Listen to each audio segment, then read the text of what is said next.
The HOA president thought she could force a disabled veteran off his grandfather's lakefront property until I bought the entire lake and started charging every homeowner rent for water access. Picture this: me standing on my newly restored dock, holding eviction notices for half the neighborhood board members who live in lakefront homes.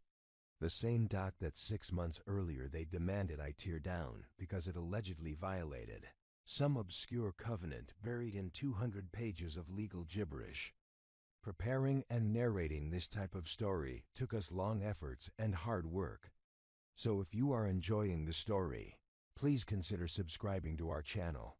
These people thought they could bully a grieving grandson into abandoning his family's legacy while I was still processing my grandfather's death and adjusting to civilian life with a purple heart and enough PTSD to make simple conversations feel like combat missions. They had no idea who they were messing with. What would you do if some power-hungry suburbanites tried to steal your family's last connection to the man who raised you? Drop a comment below and tell me where you're watching from. I want to know if HOAs are destroying veteran families everywhere, or if Clearwater Cove just won the lottery for concentrated evil. My name's Marcus Sullivan, and 8 months ago, my world got flipped upside down when my grandfather dropped dead of a stroke right there on his favorite fishing spot at the end of our family dock. Pop was 84, tougher than military rations, and could still outfish guys half his age using nothing but a bamboo pole and decades of patience. 1 minute he was teaching me how to tie the perfect slip sinker rig for walleye. The next minute he was gone, slumped forward in his aluminum chair with his tackle box scattered across weathered planks that had seen 4 generations of Sullivan men learning to cast lines and life lessons. I'm 29, been out of the Army for 2 years after serving 3 tours in Afghanistan as a combat engineer, but nothing prepared me for walking onto that dock after the funeral. It smelled like fish scales and memories. The same dock where Pop taught me to swim when I was 5, where I caught my first bass at 7, where he handed me his Bronze Star when I shipped out for my first deployment. That dock wasn't just a structure extending into Mirror Lake. It was a cathedral to 4 generations of Sullivan family history, built by my great-grandfather in 1962, with hand-cut cedar posts that could probably survive a nuclear winter. I inherited the cabin and 3 acres of prime lakefront property in Clearwater Cove Estates. This upscale lakefront community developed in the late 1980s with strict HOA covenants and residents who think a dandelion on your shoreline constitutes a crime against property values. Perfect lawns rolling down to private beaches, matching boat lifts, and enough petty rules to choke a government mule. The kind of place where homeowners measure grass height with rulers and report their neighbors for hanging towels that don't match the approved color palette. I moved into Pop's cabin to settle his estate, working remote IT consulting contracts, while figuring out how to honor his memory and deal with the nightmares that still woke me up at 3 a.m. most nights. The cabin sat on the original 3-acre lot, grandfathered in before the HOA existed, with 200 feet of pristine lakefront and the longest dock on the entire lake. That's when I met Catherine Blackwell. Picture a 58-year-old woman who looks like she stepped out of a country club magazine spread. Platinum blonde hair sprayed into submission, tennis bracelet that probably cost more than my disability payments, and a white BMW SUV with vanity plates reading Lake Gun. Catherine, as she insisted I call her with the fake warmth of a refrigerated handshake, was the HOA president and former pharmaceutical sales executive. She had that practiced smile that never reached her eyes and manicured nails. She loved drumming against her ever-present iPad, while calculating property values like a real estate algorithm with a pulse. Day 5 after I moved in, there she was, at my front door, iPad in hand, tennis bracelet catching morning sunlight like a warning beacon reflecting off the lake. "Mr. Sullivan," she said, not waiting for an invitation to peer around me toward the dock. "I'm here about a covenant violation." Section 12.7 prohibits docks extending more than 40 feet from the shoreline. Your structure appears to be 65 feet and requires immediate modification or removal. I explained that this dock had been here since 1962, decades before any HOA existed, and was clearly grandfathered under any reasonable interpretation of property law. The dock was part of the original lot survey and had been maintained by 4 generations of my family. Rules are rules, she replied, those manicured nails drumming against her iPad like a metronome counting down to conflict. Grandfathering only applies to structures that were legally compliant when built. We have documentation suggesting this dock was always oversized. But here's what really got my attention. The way her eyes lingered on my grandfather's restored 1974 Chris Craft Lancer, calculating its value like she was appraising inventory for a liquidation sale. This wasn't about shoreline aesthetics or covenant compliance. This was about opportunity and prime real estate that someone wanted badly enough to manufacture legal problems. I spent the next week researching those HOA covenants like I was studying explosive device manuals in combat zones. Attention to detail keeps you alive in both situations. The language was more ambiguous than a politician's campaign promise, mentioning reasonable waterfront structures without defining reasonable. The historical exemption clause was buried in subsection 4.7.2, requiring documented evidence of continuous lawful use. So I visited 5 neighbors, and they all confirmed the same thing. Catherine had a history of selective enforcement that would make a corrupt military contractor blush with shame. Mrs. Eleanor Kowalski, the 78-year-old widow 3 lots down, pulled me aside one afternoon while I was checking Pop's fish cleaning station. The scent of lake water and old wood mixed with the lingering anxiety in my chest as she whispered, she forced the Patterson family out last year over a boat lift that was allegedly 2 feet too wide. Funny thing is, her friend's real estate company bought their property the next week for $200,000 under market value. That's when it hit me like an IED blast to the conscience.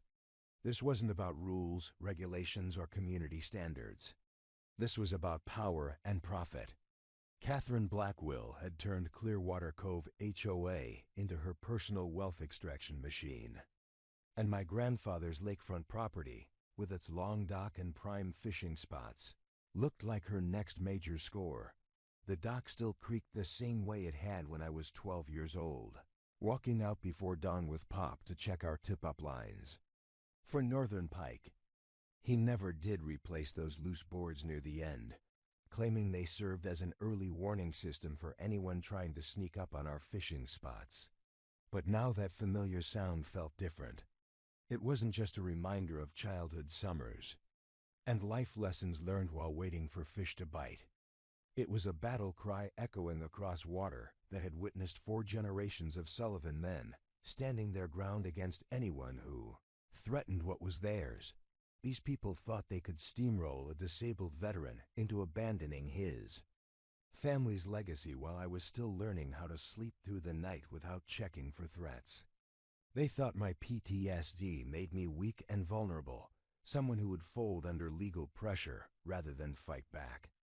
They had no idea that 3 tours in Afghanistan had taught me patience, strategic thinking, and exactly how to identify enemies who hide behind authority while pursuing personal gain.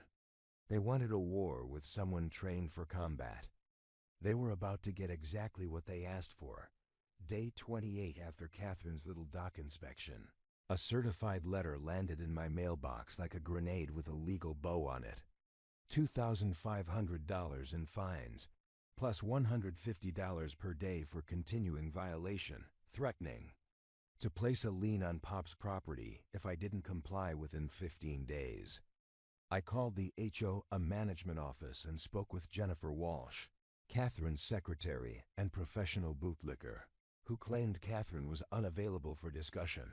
Right, unavailable, like a politician during audit season.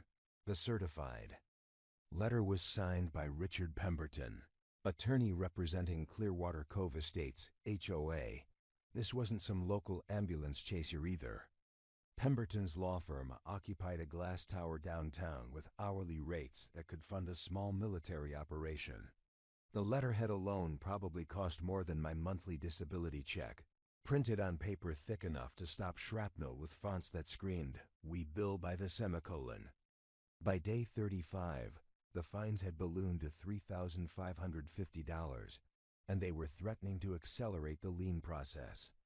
That's when my doorbell started buzzing at 6:30 in the morning, like an alarm clock designed by someone who hated veterans trying to sleep.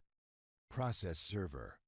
Nothing says welcome to civilian life like getting sued before your first cup of coffee, while dealing with hypervigilance that makes every unexpected visitor feel like a potential threat. But here's the thing about being a combat engineer for 6 years. You learn to read technical specifications under pressure. And HOA covenants are just legal specifications written by lawyers who charge by the comma and bill for every breath they take while thinking about your case.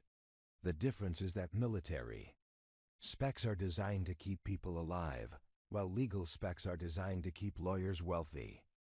I spent 5 days photographing everything with the same attention to detail I'd used documenting IED blast patterns. Dock construction, original blueprints from 1962, inheritance documentation, property surveys, and timestamps that would make a forensic accountant weep with professional admiration. Then I hit the county courthouse and dug into those HOA incorporation documents like an intelligence analyst hunting for terrorist financial networks. The courthouse smelled like old paper and bureaucratic frustration. But buried in Section 18, Subsection D, was a beautiful little exemption for pre-existing non-conforming structures maintained in good repair. The language was clearer than a desert sunrise. My dock wasn't just grandfathered, it was specifically protected under the original HOA, a charter that Catherine herself had signed as a founding board member back in 1989. Time for some therapeutic dock maintenance. I spent the next weekend turning Pop's fishing platform into something that would make a marina owner jealous. Every board sanded smooth, every nail countersunk with military precision, fresh stain that made the cedar grain pop like artwork. I even replaced those loose warning boards near the end, though I kept Pop's old tackle box positioned exactly where he'd left it the day he died. Legal nugget for any veterans dealing with property disputes. Always photograph evidence before conflicts escalate.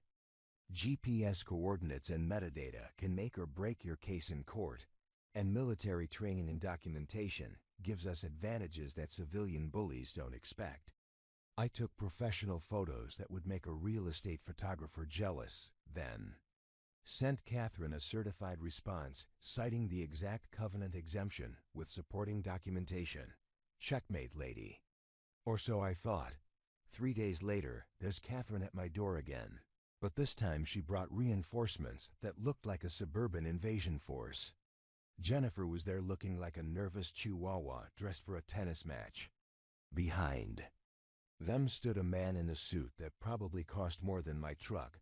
Italian leather shoes that could feed a family of 4, and cologne thick enough to choke a rhinoceros. The kind of confidence that only comes from billing $400 an hour and having judges on speed dial. "Mr. Sullivan," the stranger said, extending a hand that had never touched a callus or held anything heavier than a gold-plated pen. "Richard Pemberton, attorney representing the Clearwater Cove Estates HOA. I understand you believe you found some sort of exemption to our dock regulations." Pemberton looked at my restored dock and chuckled like I'd just shown him a crayon drawing of my legal defense strategy. "Your interpretation of the covenants is creative but fundamentally flawed. Grandfathering requires continuous compliance with local building codes, which your structure has never maintained. We're prepared to file suit for covenant violation, nuisance abatement, and legal fees that will exceed the value of your compliance." The smell of his expensive cologne mixing with the honest scent of lake water and cedar stain felt wrong, like putting ketchup on a perfectly grilled steak. This guy didn't belong in a space where real work happened. where 4 generations of men had taught boys how to tie knots and clean fish and understand that some things matter more than money.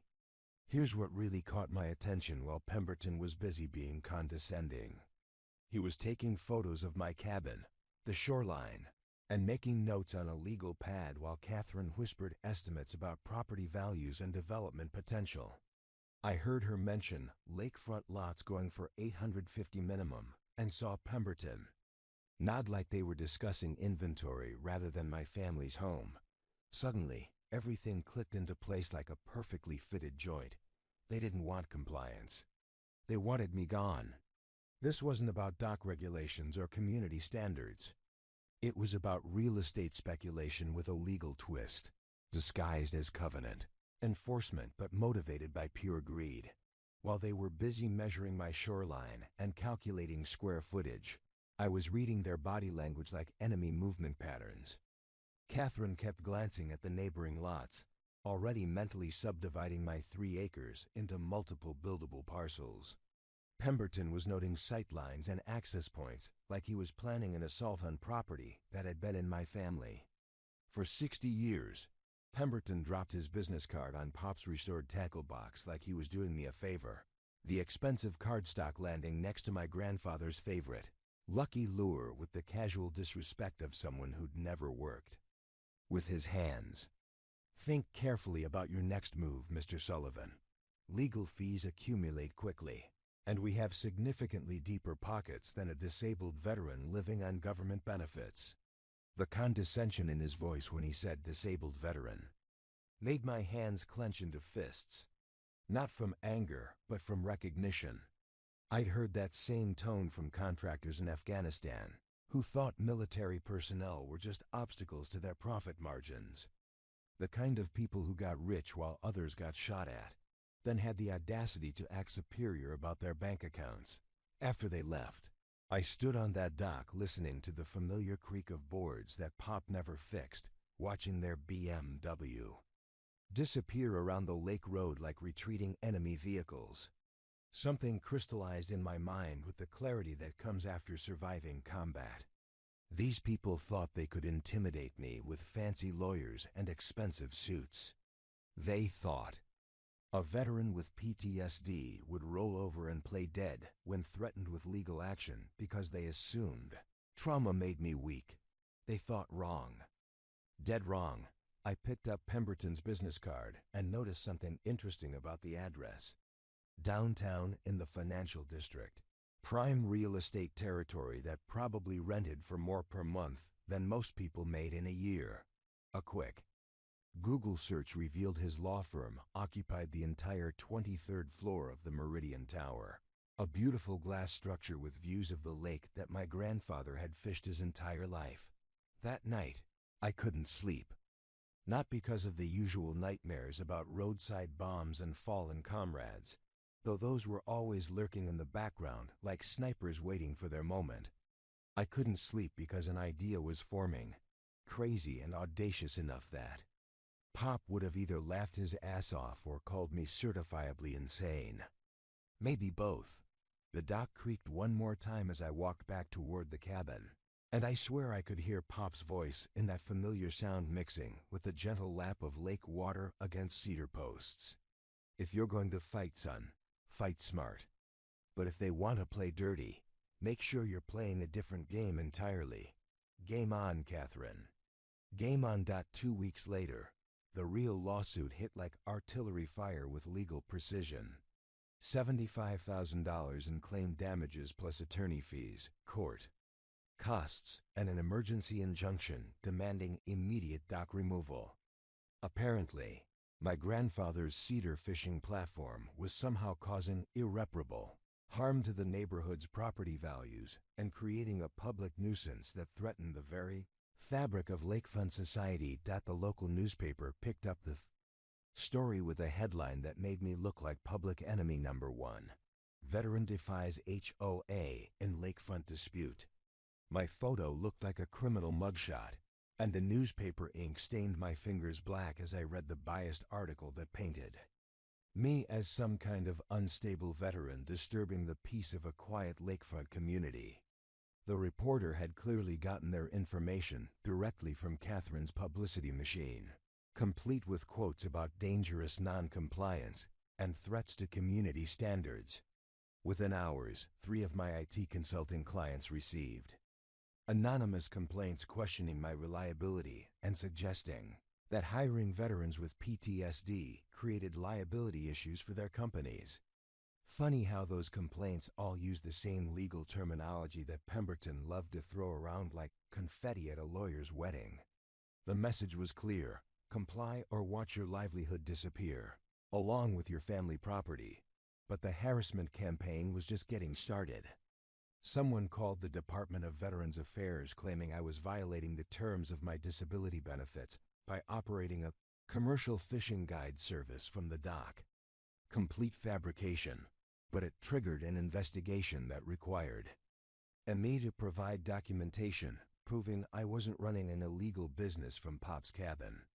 The bureaucratic nightmare took 2 weeks to resolve, during which my benefits were frozen pending review. Anonymous flyers appeared throughout the neighborhood like propaganda dropped from enemy aircraft. Unstable veteran threatens community safety, with my photo and home address prominently displayed. The flyers claimed I was operating military training exercises on the lake and stockpiling weapons in violation of local ordinances. Pure fiction designed to turn neighbors against me using their fears about veteran mental health. Then someone called in a false tip to the sheriff's department, claiming they'd heard gunshots from my property. 3 patrol cars showed up at 11 p.m. with flashlights and serious expressions, ready to investigate reports of illegal firearms activity. I explained that the sounds were probably from my neighbor's backfire-prone boat engine, but the deputies still requested permission to search the cabin, finding nothing but fishing gear and my grandfather's military memorabilia. They apologized for the inconvenience while noting that someone was clearly trying to cause problems. The psychological warfare was textbook stuff, designed to isolate me from community support while creating legal pressure from multiple directions. Catherine had turned neighborhood gossip into a weapon system more effective than anything I'd faced in Afghanistan. At least enemy combatants shot at you directly instead of hiding behind anonymous phone calls and manufactured complaints. My mail carrier, a Vietnam veteran named Bobby Hutchins, pulled me aside one afternoon while delivering another stack of legal documents. "Son," he said, voice heavy with experience, "I've seen this playbook before. They're trying to make you crack under pressure, hoping you'll do something stupid that gives them real ammunition. Don't give them the satisfaction." Bobby was right. But the isolation was taking its toll. Neighbors who used to wave from their docks now avoided eye contact. The local marina stopped returning my calls about boat service. Even the grocery store clerk treated me like I might explode at any moment, handling my credit card like it was contaminated with something contagious. The emergency injunction hearing was scheduled for a Thursday morning that felt like reporting for a court-martial. I wore my dress uniform, the same one I'd worn for Pop's funeral, complete with Purple Heart and combat ribbons that told a story of service these people would never understand. If they wanted to play the veteran card against me, I'd make sure everyone in that courtroom understood exactly what kind of veteran they were attacking. Pemberton strutted into that courtroom like he owned the building, expensive briefcase gleaming under fluorescent lights, putting on a performance for the judge about community standards and public safety. His presentation was more theatrical than a Broadway musical, complete with enlarged photos of my dock supposedly creating visual pollution and navigational hazards for other lake users. "Your Honor," Pemberton declared with the dramatic flair of someone who'd practiced this speech in front of a mirror, "this oversized structure creates both aesthetic damage and potential liability issues for the entire community.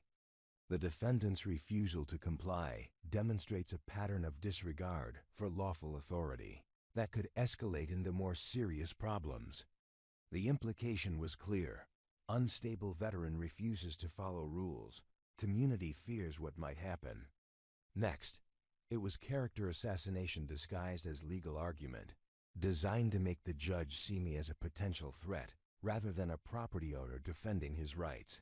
But here's where my military training proved more valuable than Pemberton's. Expensive education. I'd learned to stay calm under pressure, to present facts rather than emotion, and to let evidence speak louder than rhetoric. My attorney, Sarah Mitchell, specialized in property rights and had a reputation for making pompous lawyers look foolish. In front of judges who appreciated substance over style, Sarah's response was elegantly simple and devastatingly effective. She presented the covenant exemption documentation, my dock restoration photos showing meticulous maintenance, and Pop's inheritance papers proving continuous family ownership since 1962. Your Honor, plaintiff hasn't demonstrated any actual harm beyond subjective aesthetic complaints. The dock predates HOA authority and falls clearly within documented exemptions. She then produced a surprise that made Pemberton's confident expression crumble. Like a house of cards in a hurricane. Historical photos from the county archives, showing my dock in 1965, 1978, and 1989, the same year Catherine signed the HOA incorporation documents as a founding member. The photos proved the dock's dimensions hadn't changed in 60 years, and Catherine had personally approved its grandfathered status when the HOA was created. Furthermore, Sarah continued, we have evidence suggesting this enforcement action is motivated by personal gain rather than legitimate community concerns. She presented documentation of the Patterson family's forced sale, the below-market purchase by Catherine's real estate connections, and a pattern of selective enforcement targeting valuable lakefront properties. Judge Williams denied the injunction, with the kind of finality that makes gavels famous. Plaintiff has failed to demonstrate irreparable harm or likelihood of success on the merits. This appears to be a property dispute disguised as an emergency, and emergency relief is not appropriate.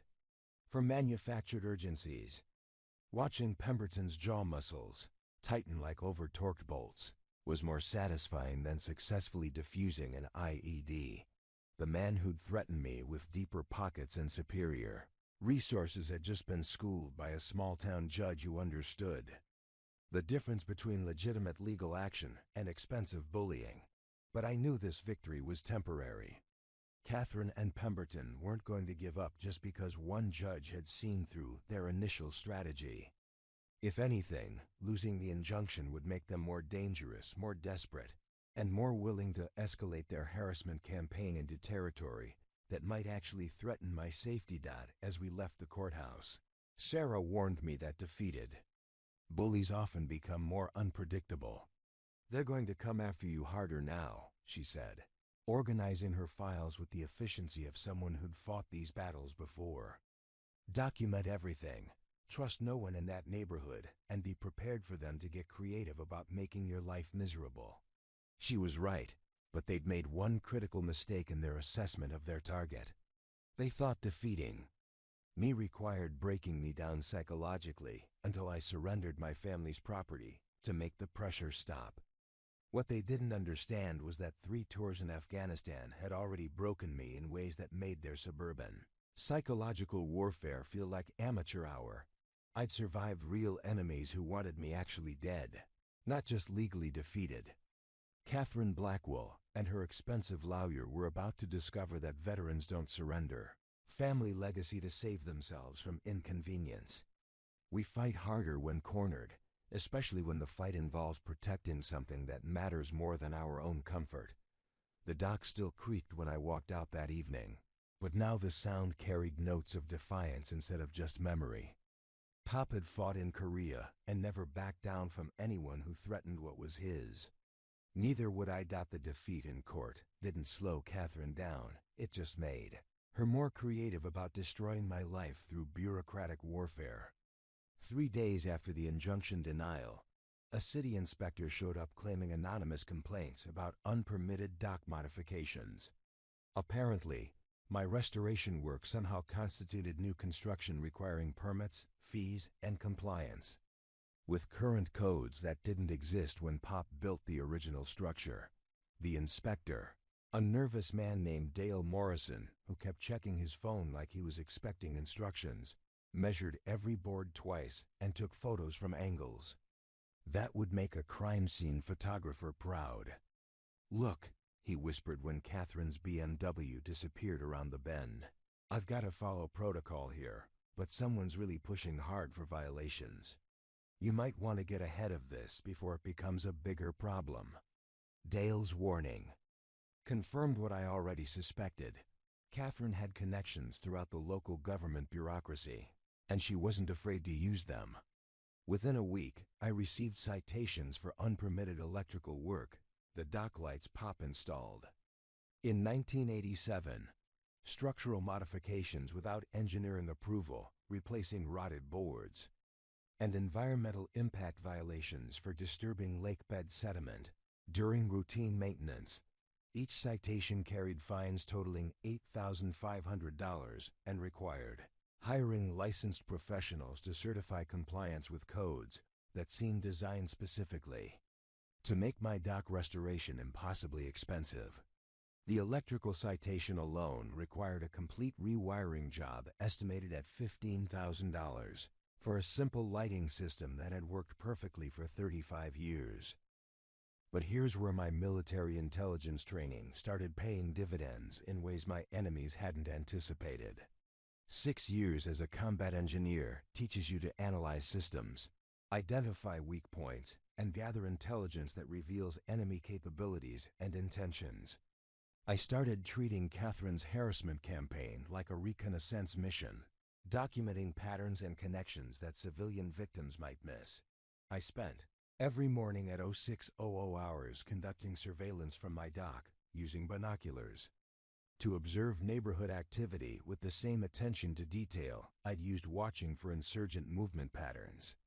Within 2 weeks, I documented Catherine's daily routine, her visitor patterns, and most importantly, her connections to local contractors and government officials. The breakthrough came when I followed Catherine's BMW to a lunch meeting at the Lakeside Country Club, watching through my truck's tinted windows as she met with 3 men in expensive suits. Using my phone's camera with telephoto capabilities, I captured photos of the meeting participants and ran their license plates through veteran networking channels that still had access to useful databases. The results were more illuminating than a flare over enemy territory. One was Harold Vance, owner of Vance Development Corporation, who specialized in high-end lakefront subdivisions. The second was my citation-happy inspector Dale Morrison, apparently discussing matters more serious than code enforcement over expensive wine. The third was County Commissioner Robert Sterling, who controlled zoning decisions and permit approvals for the entire Lake District. Financial records research revealed connections that would make a forensic accountant's heart sing with professional satisfaction. Vance Development had purchased 4 lakefront properties over the past 3 years, all after HOA enforcement actions forced out original owners. Each property was then subdivided and developed into multiple lots, selling for premium prices to wealthy retirees seeking lakefront retirement homes. The pattern was sophisticated and nearly invisible unless you understood military operational planning. Catherine identified target properties based on development potential and vulnerable owners. Harassment campaigns created financial pressure until owners sold below market value to escape legal costs. Vance Development purchased properties through shell companies, then developed them into maximum profit subdivisions with Commissioner Sterling's expedited permit approvals. My 3 acres of prime lakefront property represented their biggest potential score yet. Enough space for 6 luxury lots with private beaches and boat slips. The total development value exceeded $2 million, making my resistance to their initial dock complaints a significant obstacle to their profit margins. But they'd made a critical tactical error by targeting a veteran trained in intelligence gathering and familiar with bureaucratic corruption from military contracting scandals overseas. I knew how to follow money trails, document criminal conspiracy, and build cases that would make prosecutors salivate over RICO violations. I contacted Marcus Webb, a buddy from my Army unit who'd become an FBI agent specializing in public corruption cases. Without revealing specifics, I asked about federal interest in local government fraud involving interstate commerce and conspiracy to deprive citizens of civil rights under color of law. Marcus's enthusiasm was immediate and intense. "Dude," Marcus said over encrypted phone, "if you've got documentation of systematic property theft involving government officials, that's exactly the kind of case that makes careers and headlines. Send me everything you've got through secure channels, and I'll tell you if it's worth pursuing federal charges." The evidence package I assembled would have made my intelligence officers proud. Financial records showing money flows between Vance Development and Commissioner Sterling's campaign funds. Photos of secret meetings between HOA officials and development interests. Documentation of selective enforcement patterns targeting properties with development potential. Audio recordings of harassment phone calls and threats made from numbers traced to Catherine's associates. Meanwhile, I expanded my surveillance network using techniques learned from counterinsurgency operations. Trail cameras positioned around my property captured nighttime visitors conducting reconnaissance of my dock and cabin. Motion sensors triggered alerts when anyone approached my shoreline after dark. The security system was military grade and invisible to casual observation. The footage revealed attempted break-ins, property damage, and surveillance activities that proved the harassment campaign extended beyond legal intimidation into criminal territory. Someone had been testing my door locks, examining my boat for potential sabotage, and photographing my personal belongings through cabin windows. The invasion of privacy was systematic and clearly designed to gather intelligence for their next escalation phase. Sarah Mitchell reviewed my evidence collection with the appreciation of someone who understood the difference between random harassment and organized criminal conspiracy. "Marcus," she said, spreading documents across her conference table like battle plans, "this isn't just an HOA dispute anymore. You've documented a criminal enterprise that's been operating for years undercover of local government authority." She explained that federal prosecution would take time to develop, but my documentation provided enough evidence for immediate civil action under Section 1983 of the Civil Rights Act, which allows lawsuits against government officials who violate constitutional rights under color of law. The potential damages could reach 7 figures if we proved systematic deprivation of property rights. I was already thinking beyond defensive legal strategies. Military training teaches you to identify enemy vulnerabilities and exploit them strategically rather than just defending against attacks. Catherine's criminal network had weak points that could be targeted if I understood their operational structure and resource dependencies. The county property records revealed something interesting about Mirror Lake itself. The lake bed and water rights were controlled by a private trust established in 1954, long before the surrounding residential development. The trust owned the water, the lake bed, and the legal authority to control access for all lakefront properties. Without water rights, lakefront homes became expensive real estate with no lake access. Current ownership of the Lake Trust was held by Clearwater Holdings, LLC, a company owned by an elderly gentleman named Frank Morrison, who lived in Florida and had been trying to sell his holdings for years. Frank was Dale Morrison's uncle, which explained how the property inspector knew about secret meetings and development plans. The pieces were falling into place, like a tactical puzzle revealing enemy positions and supply lines. Catherine's criminal network controlled local enforcement through Commissioner Sterling, development through Vance Corporation, and attempted to control lake access through Dale Morrison's family connections. They'd built a comprehensive system for stealing lakefront property from vulnerable owners, but systems designed to exploit civilians often have fatal flaws. When confronted by military-trained strategic thinking, I'd identified their operational structure, documented their criminal activities, and discovered potential leverage points that could disrupt their entire network. Frank Morrison was asking $1.8 million for the Lake Trust, motivated by his desire to simplify his estate before health problems made financial management impossible. Sometimes the universe provides opportunities for tactical solutions that seem impossible until you understand all the variables involved.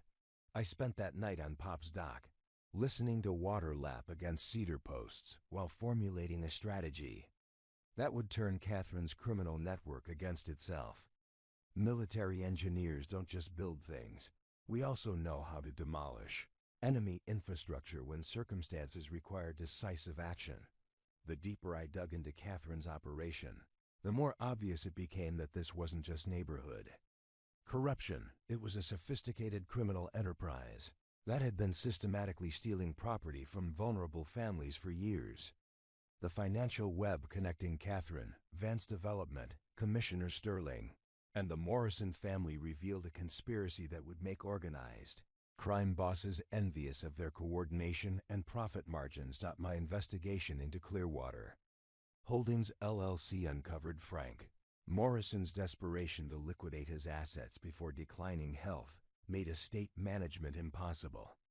The 78-year-old retired engineer had inherited the Lake Trust from his father and spent the last decade trying to find buyers who understood the legal complexities of water rights ownership. Most potential purchasers backed out when they realized buying a lake meant accepting liability for environmental regulations, insurance costs, and maintenance responsibilities that extended far beyond simple real estate investment. Frank's nephew Dale had been pressuring him to sell to Vance Development at below-market prices, claiming the property was too complicated for individual ownership and required corporate resources to manage properly. The proposed sale price was $1.2 million to 40% below the appraised value, with Dale receiving a $100,000 consultation fee for facilitating the transaction between his uncle and his enforcement associates. But Vance Development's interest in owning Mirror Lake wasn't about environmental stewardship or community service. Control of water rights would give them absolute power over every lakefront property in Clearwater Cove Estates. They could charge access fees, impose usage restrictions, and essentially hold every homeowner hostage to their development plans. Any property owner who resisted subdivision or refused to sell could simply lose their lake access entirely. The criminal genius was breathtaking in its scope and devastating in its potential impact. Catherine's HOA enforcement created legal pressure to force sales. Commissioner Sterling provided government authority to legitimize harassment. Vance Development purchased distressed properties below market value. And once they owned the lake itself, they could control every remaining property owner through water access manipulation. I contacted Frank Morrison directly, presenting myself as a veteran interested in purchasing the Lake Trust for conservation purposes. His relief at finding a potential buyer who wasn't connected to his nephew's development schemes was immediate and obvious. "Son," he said over the phone, voice heavy with exhaustion and frustration, "I've been trying to get away from Dale's pressure for 2 years. That boy's gotten involved with people who make me nervous, and I'd rather sell to someone who'll treat the lake with respect." Frank's asking price was $1.8 million, but he admitted he'd consider $1.6 million from a buyer who could close quickly, with cash, and understood the environmental responsibilities involved. The financing would require liquidating my grandfather's entire estate, taking a substantial loan against my disability benefits, and using every penny of combat pay savings I'd accumulated during 3 deployments. It was financially reckless by any reasonable standard, but military training teaches you that sometimes the most audacious strategies succeed precisely because enemies can't imagine anyone being crazy enough to attempt them. Catherine's criminal network had spent years planning to control Mirror Lake through corporate purchase and government connections. They never anticipated a disabled veteran liquidating his entire inheritance to buy the lake out from under their care. Carefully orchestrated conspiracy. I retained a Florida attorney named Patricia Reeves, who specialized in environmental trust transfers and had experience with out-of-state water rights purchases. Patricia's due diligence revealed additional advantages I hadn't considered when formulating my initial strategy. Lake ownership included mineral rights, fishing licensing authority, and legal standing to file environmental lawsuits against any development that threatened water quality. More importantly, the trust documents contained clauses requiring lake access fees from all properties without independent water rights. Every home in Clearwater Cove Estates had purchased lakefront lots, assuming perpetual free access to Mirror Lake.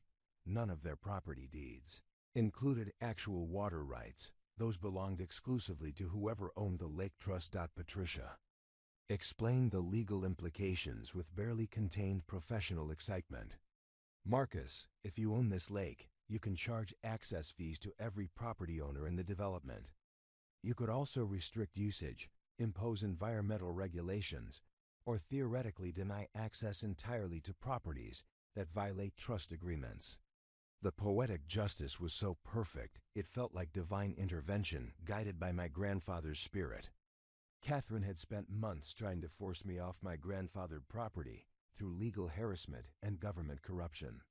Instead, I was positioning myself to own the water that made her lakefront mansion valuable. She'd be paying me rent just to access the lake she'd tried to steal from my family. Financial preparation required liquidating assets with military precision and emotional detachment. Pop's entire tool collection, accumulated over 60 years of carpentry and home improvement projects, sold to collectors and contractors for $45,000. His 1974 Chris Craft Lancer, restored to museum quality over 2 decades of weekend labor, brought $38,000 from a vintage boat enthusiast in Chicago. The hardest sale was Pop's Bronze Star and Purple Heart, military decorations he'd earned fighting in Korea and treasured throughout his civilian life. A military memorabilia collector paid $12,000 for the medals, understanding their historical significance while I explained they were being sold to honor Pop's memory through protecting his property. Everything valuable from 4 generations of Sullivan family accumulation went toward financing my lake purchase. Furniture, tools, sporting goods, even Pop's coin collection from his hobby of metal detecting around the shoreline. The emotional cost was devastating, but strategic necessity required sacrificing sentiment for tactical advantage. My VA disability attorney helped structure a loan against future benefit payments using my Purple Heart and combat service records to secure favorable terms from a veterans financial services company.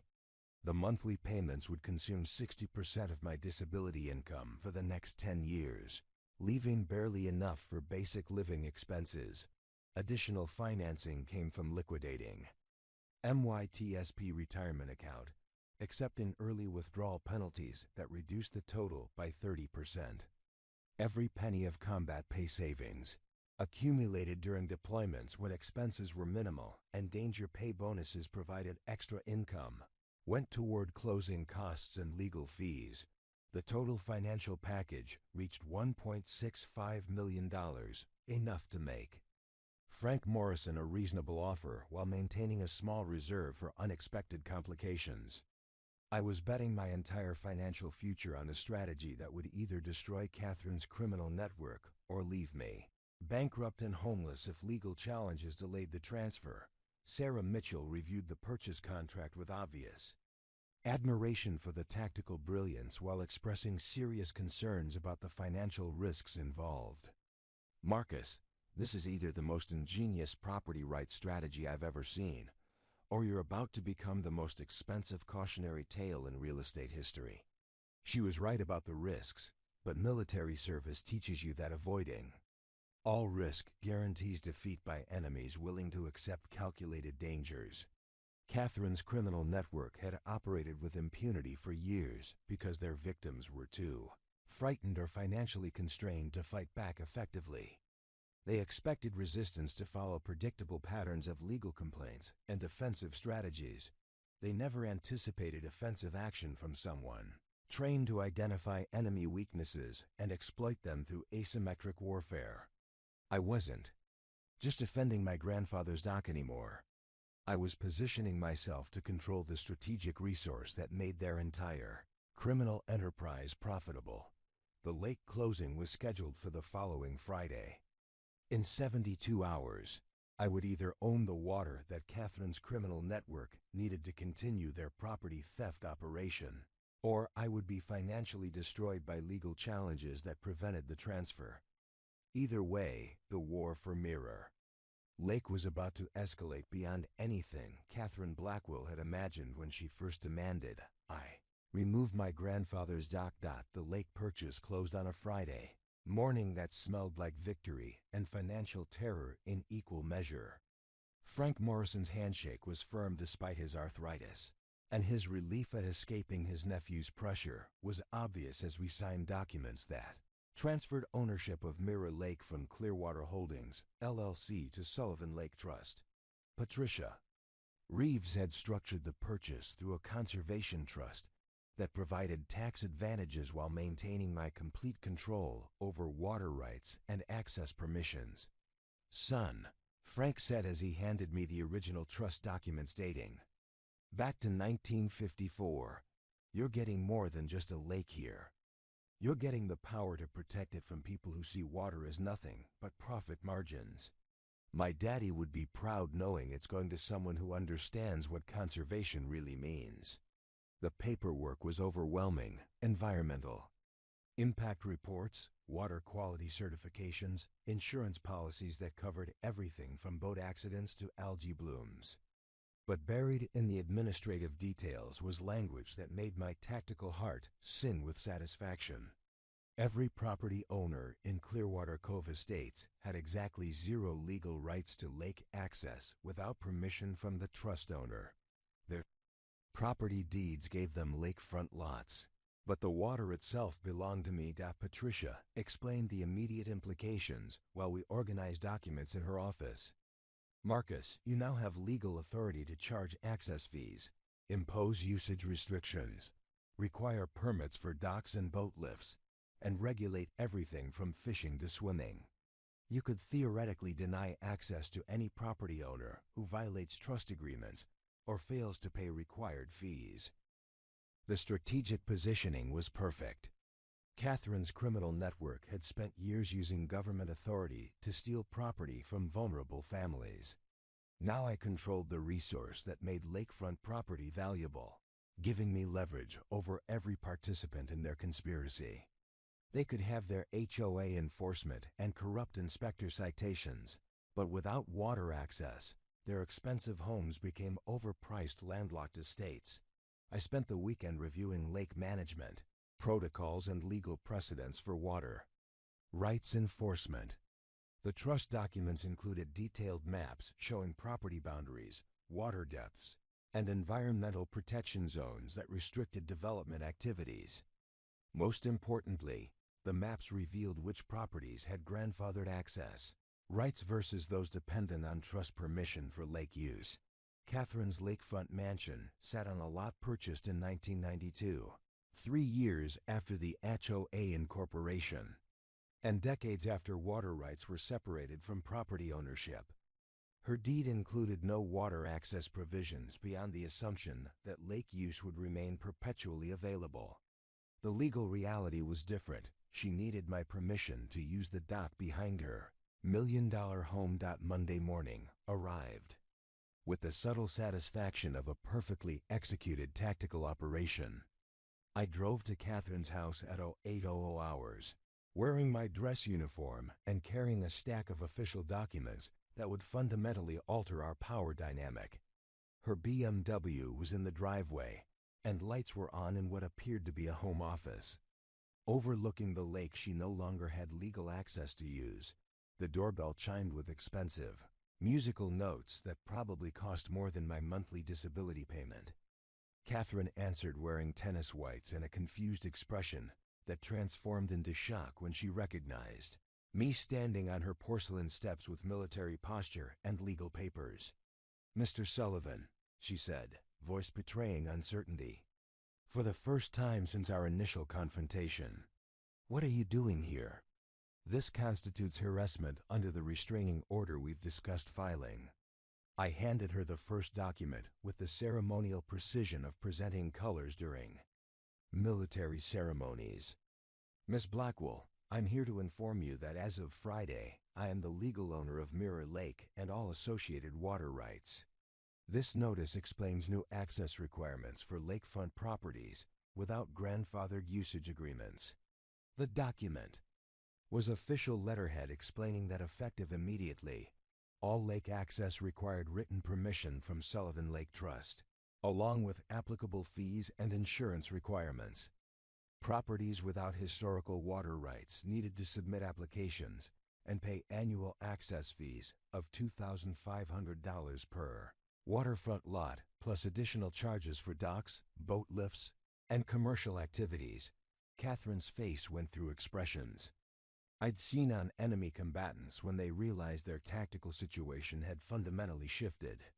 Confusion, disbelief, anger, and finally the dawning recognition that someone she'd underestimated had just seized control of the strategic high ground.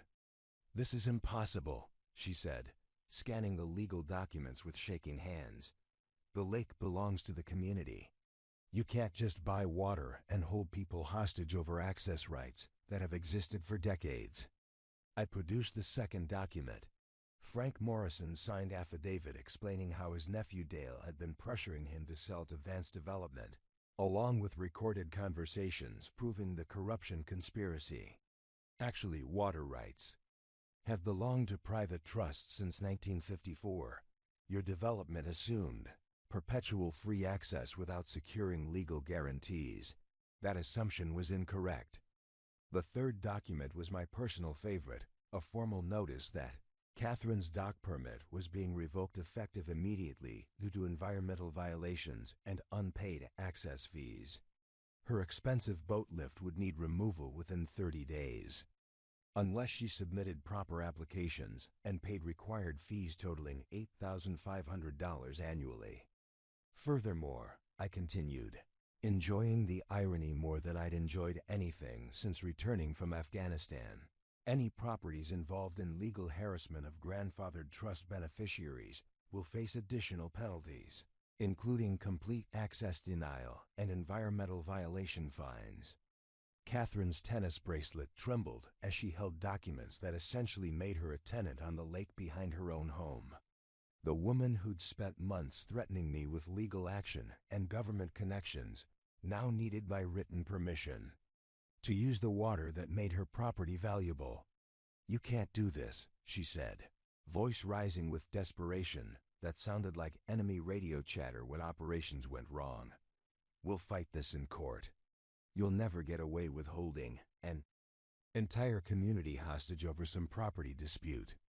I produced the final document, a comprehensive legal brief prepared by Patricia Reeves documenting Catherine's criminal conspiracy with Vance Development, Commissioner Sterling, and the Morrison family. The evidence included financial records, recorded conversations, and photographic documentation of secret meetings that would make federal prosecutors eager to file RICO charges. "Miss Blackwell, you're welcome to pursue legal action. However, I should mention that my attorney has already forwarded complete documentation of your property theft conspiracy to the FBI's Public Corruption Unit. Agent Marcus Webb is particularly interested in cases involving systematic civil rights violations under color of government authority. Preparing and narrating this type of story took us long efforts and hard work. So if you are enjoying the story, please consider subscribing to our channel." The mention of federal investigation drained color from Catherine's face, like water leaving a punctured boat. Criminal prosecution would destroy her real estate connections, freeze her assets during investigation, and potentially result in prison sentences that would end her criminal enterprise permanently. "What do you want?" she asked, voice reduced to barely controlled panic. There has to be some way to resolve this reasonably. I smiled with the satisfaction of a successful mission completion. I want exactly what you offered me 6 months ago. Compliance with established rules.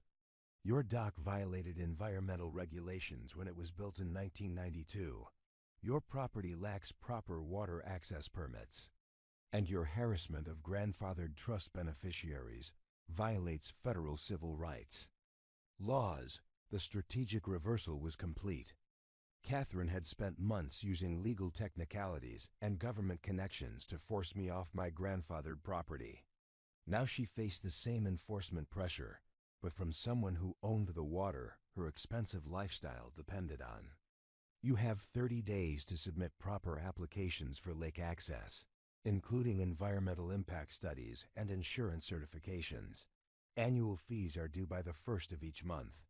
Failure to comply will result in complete access denial and referral to federal authorities for criminal prosecution. I walked back to my truck while Catherine stood frozen on her porcelain steps, holding documents that transformed her from neighborhood tyrant into water rights tenant. The dock that creaked behind her $1-million home was now mine to control. Just like every other water access point around Mirror Lake. The hunter had become the hunted, and the trap had snapped shut with the finality of legal documentation. That couldn't be appealed or ignored. Catherine's meltdown was spectacular and immediate. Within 3 hours of receiving her water access notice, she was on the phone with every lawyer, government official, and real estate contact in her network, screaming about illegal property seizure and demanding emergency injunctions. The desperation in her voice carried across the lake like sonar pings from a sinking submarine, audible to anyone within a quarter-mile radius of her waterfront deck. By noon, she'd called the sheriff's department, claiming I was illegally preventing her from accessing public waters. Deputy Martinez arrived looking confused and slightly annoyed at having to explain basic property law to someone who'd lived on the lake for 3 decades. Ma'am, water rights and lake access are civil matters. If this gentleman owns the lake, legally, you'll need to resolve usage rights through proper channels, not emergency calls. The afternoon brought Commissioner Sterling to my door, no longer hiding behind official channels and appearing personally to negotiate what he clearly viewed as an extortion attempt. Sterling looked like a man who'd spent years building criminal networks only to discover his foundation was constructed on quicksand. "Sullivan," he said, not bothering with pleasantries or pretense, "you're playing a dangerous game here. Property rights are complex, and there are legal mechanisms to challenge improper transfers. You don't want to make enemies of people who understand how the system really works." I invited him inside and served coffee while explaining exactly how much I understood about systems, both legal and criminal. The evidence package I'd assembled included recordings of his meetings with Vance Development, financial records showing campaign contributions that coincided with favorable zoning decisions, and documentation of the systematic property theft operation he'd been facilitating through government authority. "Commissioner, I spent 3 tours in Afghanistan learning how corruption works when officials think they're untouchable. The difference between you and Afghan warlords is mostly geography and the sophistication of your money laundering. But federal prosecutors don't really care about those distinctions when they're building RICO cases." Sterling's confidence evaporated like morning mist over the lake. His political career, government pension, and personal freedom all depended on keeping his criminal activities hidden from federal oversight. The evidence I'd gathered could destroy him personally while providing prosecutors with a roadmap for dismantling the entire conspiracy. "What do you want?" he asked, voice carrying the resignation of someone who just realized his strategic position was hopeless. "There has to be some way to resolve this without destroying everyone involved." I explained my terms with military precision. Full public confession of the property theft conspiracy. Resignation from the county commission, effective immediately. cooperation with federal investigation, including testimony against other participants, and complete cessation of any government harassment targeting my property or other victims of their scheme. The alternative was comprehensive federal prosecution. That would send him to prison for conspiracy, mail fraud, and civil rights violations under color of government authority. Federal sentencing guidelines for public corruption cases typically resulted in 10 to 15-year sentences, especially when evidence included multiple victims and systematic criminal enterprise. Sterling agreed to my terms, with the enthusiasm of someone accepting a plea bargain to avoid life imprisonment. His resignation letter was submitted that afternoon, citing personal health issues and family obligations that required immediate departure from public service. The local newspaper accepted the explanation without investigation, probably relieved to avoid covering another political corruption scandal.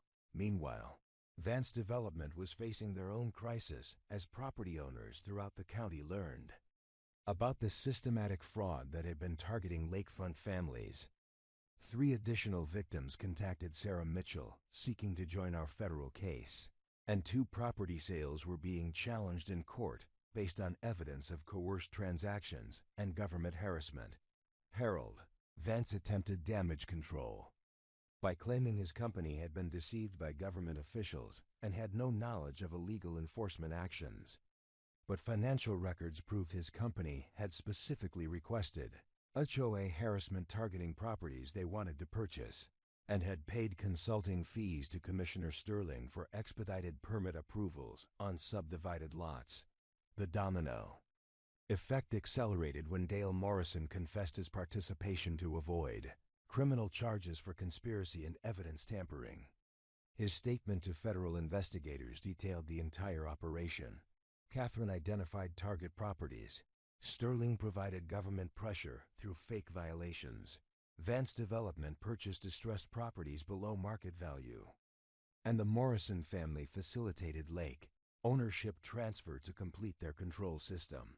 Dale's confession included recordings of planning meetings, where participants discussed strategies for psychologically pressuring veterans and elderly property owners who were considered especially vulnerable to harassment campaigns. The callous calculation involved in targeting people with PTSD and age-related health issues provided federal prosecutors with evidence of deliberate civil rights violations. But Catherine wasn't finished fighting.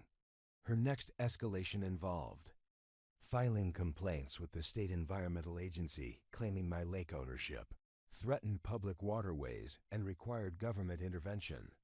She argued that private ownership of natural water bodies violated public trust doctrine and demanded immediate seizure through eminent domain proceedings. The environmental complaint triggered state investigation that required me to prove compliance with water quality regulations, wetland protection requirements, and public access provisions. The bureaucratic nightmare involved monthly water testing, quarterly environmental reports, and annual compliance certifications that cost thousands of dollars and consumed weeks of administrative time. Environmental attorney Patricia Reeves handled the state challenges while documenting Catherine's abuse of regulatory processes for personal gain. The complaint pattern showed systematic misuse of government agencies to harass enemies rather than protect environmental resources. Every filing was frivolous, but each one required expensive legal responses and time-consuming compliance procedures. Psychological pressure was designed to exhaust my financial resources and emotional resilience until I agreed to sell the lake rights back to Catherine's network at below-market prices. It was bureaucratic warfare conducted through environmental regulations, zoning complaints, and administrative procedures that most property owners couldn't afford to contest properly. But military training teaches you to expect enemy adaptation when initial strategies fail. I'd anticipated escalation and prepared financial reserves specifically for extended legal warfare against opponents with deeper pockets and government connections. The lake purchase had been expensive, but defending it required even more resources and strategic patience. Sarah Mitchell coordinated our multi-front defense while federal investigation gathered evidence for criminal prosecution. The FBI had expanded their inquiry to include mail fraud, wire fraud, and conspiracy charges against the entire network. Agent Marcus Webb confirmed that similar property theft operations were being investigated in 3 other counties, suggesting interstate criminal enterprise that justified federal resources. Local media finally began investigating the story after Catherine's environmental complaints generated public records that revealed the scope of the conspiracy. Investigative reporter Janet Morrison, no relation to Dale, published a series exposing years of systematic property theft targeting vulnerable families throughout the county. The headlines were devastating for everyone involved. County Commissioner resigns amid corruption probe. Local HOA president accused of property theft conspiracy. And FBI investigates systematic real estate fraud. Public opinion shifted dramatically as citizens understood how government authority had been weaponized against property owners who couldn't defend themselves. Catherine's final desperate move involved hiring private investigators to find personal information that could be used to discredit my military service or disability claims. The harassment extended to contacting my former commanding officers, requesting medical records from VA hospitals, and attempting to prove that my PTSD made me unfit for property ownership responsibilities. The private investigation backfired spectacularly when investigators approached my Army unit commander, Colonel Patricia Stevens, who immediately contacted military legal services about civilian harassment of disabled veterans. Military lawyers don't appreciate attacks on their own, and Colonel Stevens provided character testimony that would make any jury sympathetic to my situation. By month's end, Catherine faced federal investigation, criminal conspiracy charges, civil rights lawsuits from multiple victims, and complete loss of lake access that made her expensive waterfront home essentially worthless. The woman who'd spent years terrorizing families with legal harassment was now experiencing systematic pressure that threatened her freedom, financial security, and social standing. The hunter had not only become the hunted, she was about to discover how much worse life becomes when your enemies have federal badges and unlimited resources for investigating systematic criminal enterprises disguised as community governance. Justice arrived with handcuffs and federal badges on a Tuesday morning that smelled like victory and long overdue. Accountability. FBI agents arrested Catherine at her lakefront mansion while she was hosting a tennis brunch for her country club. Friends leading her away in handcuffs past the dock she could no longer legally access. The scene was captured by news cameras that had been monitoring the investigation, creating footage that would play on local television for weeks. The federal indictment was comprehensive and devastating. Catherine faced charges of conspiracy to commit mail fraud, civil rights violations under color of law, and RICO violations for operating a criminal enterprise through government corruption. Commissioner Sterling received similar charges, plus additional counts for bribery and abuse of public office. Vance Development was indicted as a corporate entity, with Harold Vance facing personal liability for conspiracy and money laundering. Dale Morrison cooperated fully with federal investigation in exchange for reduced charges and probation. His testimony provided prosecutors with detailed evidence of planning meetings, financial transactions, and the systematic targeting of vulnerable property owners throughout the county. The conspiracy had generated over $3 million in illegal profits through forced property sales and fraudulent development deals. The plea agreements came faster than enemy surrender after overwhelming tactical advantage. Sterling pled guilty to conspiracy and corruption charges, receiving 8 years in federal prison, plus $500,000 in restitution to victims. His government pension was forfeited, and he was permanently barred from public employment or political office. Vance Development dissolved within 30 days of indictment, liquidating assets to pay criminal penalties and civil judgments. Harold Vance pled guilty to conspiracy charges and received 6 years imprisonment, plus complete restitution of fraudulent profits. His development projects were sold at auction, with proceeds distributed to families who'd been victimized by the property theft. Operation Catherine fought the charges longer than her co-conspirators, apparently believing her social connections. And expensive attorneys could overcome evidence that filled multiple filing cabinets. Her trial lasted 3 weeks and featured testimony from 14 families who'd lost properties to harassment campaigns, orchestrated by her criminal network. The jury deliberated for less than 4 hours before returning guilty verdicts on all charges. Catherine received 10 years in federal prison, the maximum sentence for conspiracy to violate civil rights under color of law. The judge specifically noted that her targeting of disabled veterans and elderly property owners demonstrated calculated cruelty deserving of enhanced punishment. During sentencing, I was invited to provide victim impact testimony about how Catherine's harassment had affected my transition from military service to civilian life. Standing in that federal courtroom, speaking directly to the woman who tried to steal my grandfather's legacy, felt like completing a mission that had taken months of strategic planning and tactical patience.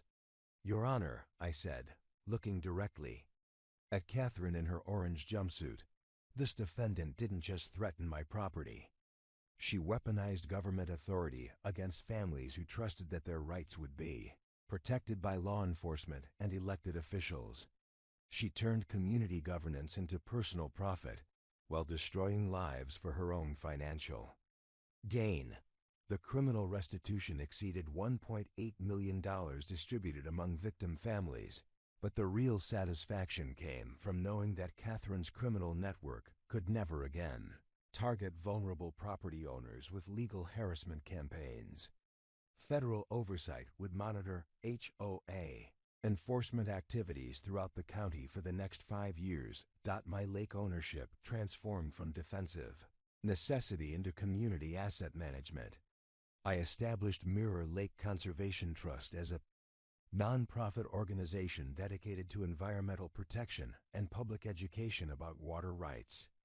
The trust provided free lake access to all legitimate property owners while generating revenue through environmental programs and conservation activities. The annual access fees I'd threatened Catherine with were eliminated for law-abiding homeowners who respected environmental regulations. Instead, I implemented a sliding scale based on property value and usage intensity, ensuring that wealthy waterfront owners contributed more toward lake maintenance while protecting access for families with modest incomes. Catherine's former mansion sold at auction for 60% below its previous market value, purchased by a retired teacher who appreciated both the waterfront location and the ironic justice of living in a criminal's former home. The new owner, Margaret Chun, became one of my strongest supporters for responsible lake management and environmental conservation. The dock restoration project expanded into a community effort honoring my grandfather's memory while demonstrating proper waterfront construction techniques. Local high school students learned carpentry skills by helping rebuild vintage structures using traditional methods that Pop would have approved. The completed project featured educational plaques explaining lake ecology and conservation principles. Veterans affairs connected me with other disabled veterans facing property disputes with corrupt officials, leading to the establishment of Legal Eagle Support Network. The organization provides free legal assistance and strategic consultation for veterans targeted by civilian authorities who underestimate military training and tactical planning and evidence gathering. Sarah Mitchell opened a satellite practice, specializing in property rights enforcement and government corruption cases. Federal investigation of the Mirror Lake conspiracy had revealed similar operations in surrounding counties, generating enough case referrals to support a full-time practice defending victims of systematic property theft. Media coverage transformed the story from local property dispute into national example of grassroots resistance against institutional corruption. I was invited to speak at veterans conferences and property rights seminars, sharing tactical lessons about fighting government abuse through strategic thinking and comprehensive evidence collection. The documentary rights were purchased by a production company specializing in true crime stories about ordinary citizens fighting systematic corruption. The film emphasized strategic patience and legal preparation over emotional confrontation, demonstrating how military training translates into civilian context when fighting criminal enterprises disguised as legitimate authority. Frank Morrison attended the documentary premiere, bringing his grandson to meet the veteran who'd honored his family's conservation legacy while protecting the lake from development exploitation. "Son," Frank said during the reception, "my daddy would be proud knowing that water went to someone who understands the difference between ownership and stewardship." Commissioner Sterling's replacement implemented transparency reforms that required public disclosure of all development meetings, financial relationships, and enforcement decisions. The new policies made systematic corruption significantly more difficult while restoring public trust in local government operations. The federal oversight program established monitoring systems for HOA enforcement activities throughout the region.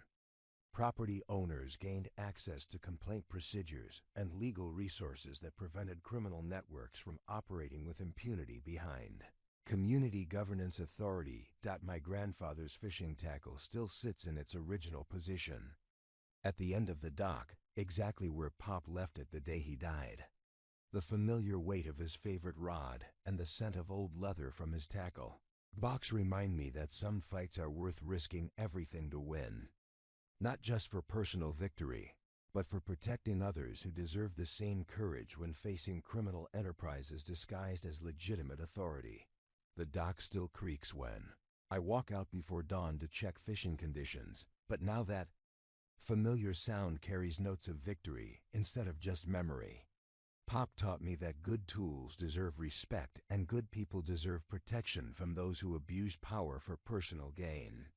Sometimes the best way to honor family legacy is using military training to fight corruption that threatens entire communities. Veterans across the country contact me monthly seeking advice for fighting similar harassment campaigns by corrupt officials who target military families as easy victims. The tactical principles remain consistent. Document everything, identify enemy networks, gather comprehensive evidence, and fight strategically rather than emotionally. Catherine's criminal network demonstrated that systematic corruption requires systematic resistance. Individual property owners can't fight criminal enterprises alone, but veterans trained in strategic thinking and tactical planning can dismantle corruption networks when civilian authorities fail to protect constitutional rights. Share your government corruption stories in the comments below. I forward the most serious cases to attorneys who specialize in fighting institutional abuse and federal prosecutors who understand how local corruption connects to interstate criminal enterprise. Remember that sometimes the best revenge is justice served with federal warrants and prison sentences that protect entire communities from predators who hide behind legitimate authority while destroying lives for personal profit. The community transformation that followed Catherine's imprisonment was remarkable and immediate. Within 6 months, Clearwater Cove Estates evolved from a neighborhood terrorized by arbitrary enforcement into a model community where property rights were respected and governance was transparent. The fear that had paralyzed homeowners for years evaporated like morning fog, replaced by active participation in community decisions and environmental stewardship. The new HOA board was elected through the first truly democratic process the community had experienced in over a decade. Eleanor Kowalski, the elderly widow who'd first warned me about Catherine's corruption, was elected president with overwhelming support from families who appreciated her decades of quiet documentation of enforcement abuses. Her first act was implementing an open book policy where all financial records Enforcement decisions and board meetings were publicly accessible. Under Eleanor's leadership, the HOA covenant review process involved actual homeowners rather than board members, with personal agendas. The revised regulations emphasized common sense over arbitrary power, environmental protection over aesthetic micromanagement, and community benefit over individual profit. Property owners finally had voice in decisions that affected their homes.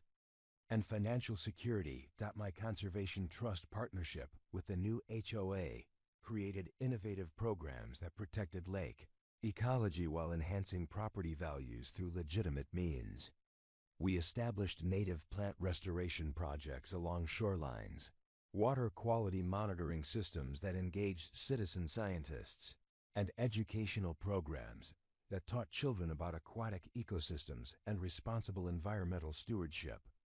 Lake Access Fee System evolved into a community investment program where waterfront property owners contributed to conservation projects based on their ability to pay rather than arbitrary punishment schedules. Wealthy homeowners funded major initiatives like invasive species removal and wetland restoration, while families with modest incomes contributed through volunteer labor and environmental revenue from conservation.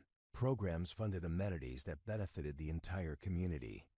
We built a public boat launch for non-waterfront residents, established fishing education programs for local children, and created hiking trails that connected lake access points with county park systems.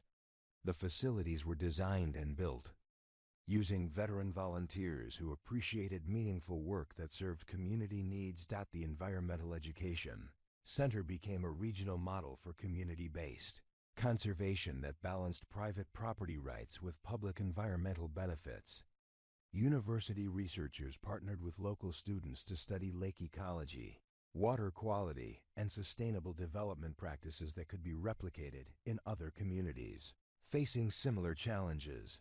Federal monitoring of HOA activities throughout the county revealed additional corruption networks that had operated with impunity for decades. 3 other communities implemented transparency reforms after residents learned about systematic enforcement abuse and demanded accountability from their governing boards. The Mirror Lake case became a template for identifying and dismantling institutional corruption disguised as community governance. Legal Eagles support network expanded beyond veterans, issues to assist any property owner facing harassment from corrupt officials or abusive enforcement practices.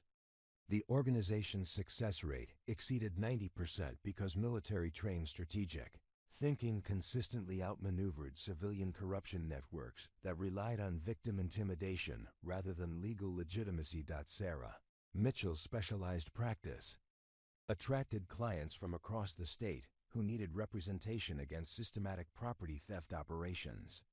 Her documentation standards and tactical approach were adopted by other attorneys handling similar cases, creating a professional network that shared intelligence about corruption patterns and effective countermeasures.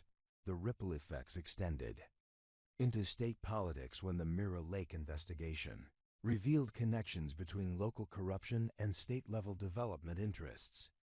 Legislative hearings resulted in enhanced oversight requirements for HOA enforcement activities and stronger penalties for officials who abuse government authority for personal gain.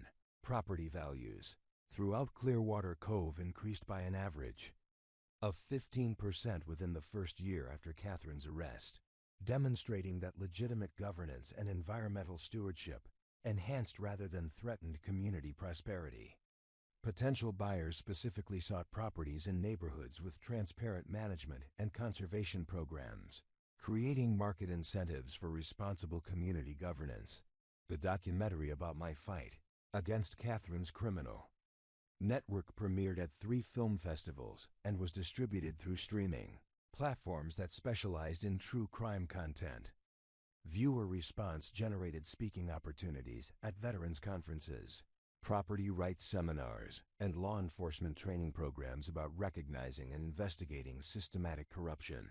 Educational outreach extended to military transition, programs where veterans learned about civilian property rights and legal resources available for combating institutional abuse.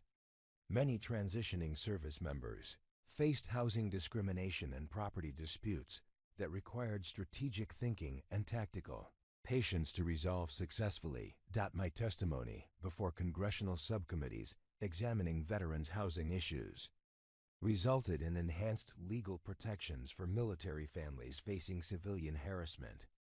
The legislation specifically addressed systematic targeting of disabled veterans by corrupt officials who assumed military trauma made victims less likely to fight back effectively. Frank Morrison's grandson joined our conservation programs as a high school volunteer, learning about environmental stewardship and family legacy through hands-on lake management activities. His enthusiasm for water quality monitoring and native species restoration honored his great-grandfather's conservation vision while building skills for potential environmental science career. The Tackle Box Memorial at the end of my grandfather's became an unofficial shrine where community members left flowers, fishing lures, and handwritten notes thanking Pop for raising a grandson who fought for everyone's property rights. Children asked their parents about the old man, who'd loved fishing enough to teach his grandson to fight for what mattered. Veterans from across the country visited Mirror Lake to see how military training could be applied to civilian challenges involving institutional corruption and property rights enforcement. The site became an informal learning laboratory where tactical principles were demonstrated through real-world application to community governance and environmental conservation. Dale Morrison completed his community service requirement by volunteering for lake restoration projects, working alongside families his conspiracy had targeted in previous years. His genuine remorse and comprehensive cooperation with ongoing federal investigations earned grudging respect from victims who appreciated his willingness to make direct amends for his criminal participation. Catherine's former tennis partners and country club associates discovered that their social connections to a convicted felon created reputational problems in elite circles where federal criminal records were considered deeply embarrassing. Several prominent families quietly relocated to other communities rather than face continued association with systematic property theft operations. The investigation's impact on local real estate markets eliminated speculative harassment as a business model throughout the county. Developers learned that targeting vulnerable property owners through corrupt enforcement networks carried federal criminal liability that far exceeded any potential profits from forced sales and fraudulent subdivision schemes. My monthly disability payments were supplemented by speaking fees and consulting income from communities implementing similar conservation trust programs. The financial stability allowed me to expand legal support network services while maintaining the lake conservation programs that protected environmental resources for future generations. Evening fishing sessions on Pop's restored dock provided therapeutic routine that helped manage PTSD symptoms while honoring family traditions that connected 4 generations of Sullivan men to Mirror Lake's peaceful waters. The familiar ritual of casting lines and waiting patiently for fish to bite remained constant while everything else in my life had been transformed by fighting institutional corruption. Local high school students interviewed me for history projects about civilian resistance to government abuse, creating oral history archives that documented how ordinary citizens could fight systematic corruption through strategic thinking and comprehensive evidence collection. Their research projects were distributed to schools throughout the region as educational resources about constitutional rights and civic responsibility. The Lake Conservation Trust established scholarship programs for veterans pursuing environmental science degrees or legal education focused on property rights enforcement. Recipients committed to serving communities facing similar challenges involving institutional corruption disguised as legitimate governmental authority. Community members regularly expressed gratitude for my decision to fight rather than surrender.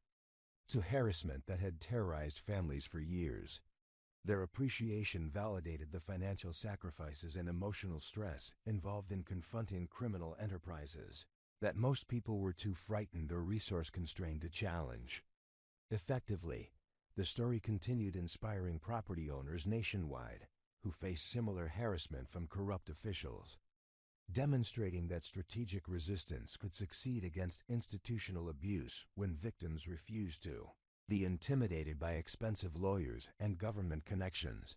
The 5-year anniversary of Catherine's arrest marked a celebration that transformed Mirror Lake into a festival of community resilience and environmental achievement. Over 500 families attended the lakefront gathering, including former victims of the property theft conspiracy, who'd returned to honor the place where systematic corruption had finally been defeated by strategic resistance and unwavering determination. Eleanor Kowalski delivered the keynote address from the same dock where Catherine had first threatened me with covenant violations, speaking about how community courage could overcome institutional abuse when citizens refused to accept corruption as inevitable. Her voice carried across waters that now reflected legitimate governance and environmental stewardship instead of criminal exploitation disguised as community standards.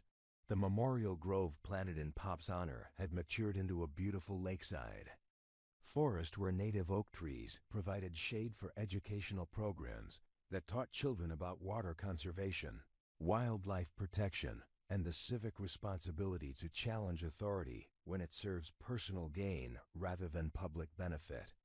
Each tree represented a family that had been targeted by Catherine's criminal network and later found justice through federal prosecution.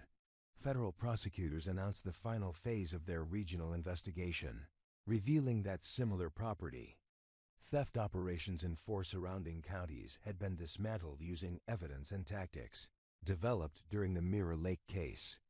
The comprehensive approach had resulted in 23 criminal convictions, $8.7 million in restitution payments, and permanent federal oversight of HOA enforcement activities throughout the judicial district. Agent Marcus Webb addressed the anniversary gathering via video conference from Washington, D.C., where he'd been promoted to supervise the FBI's new Public Corruption Task Force specializing in systematic abuse of local government authority. The Mirror Lake investigation demonstrated that individual courage and strategic thinking can expose criminal networks that operate for years without detection, he told the crowd.